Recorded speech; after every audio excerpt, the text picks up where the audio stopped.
Magbuntag sa tanan guys no, sa dihang gigusla na si Apple guys, magluto tanig pansit guys. Una ilunod na to ning sibuyas no. Pagtataw na guys, ilunod na ni ang ahos, pinakakusgan nga ahos. Gikan pa rin kinawat sa silingan guys. Butang na niya itong karne din diya. Ang dugang sa lasa ba, importante yung mga lamas sa kinabuhi yun. Kusmiko sa to gamay, pagkauman na butangan na to nagtuyo nga dili expire. Butangan na to nagtuyo guys. Pagkasunod na, butangan na to Norse cubes. Beef na siya guys, para lasang kayo ba, butangan na to sa powder ng pipir na yon, butangan na to atsal.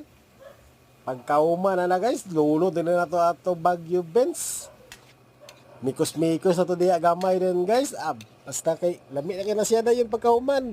Lulo na to na yung crab na yun. Nga gikan sa merkado sa Kugon.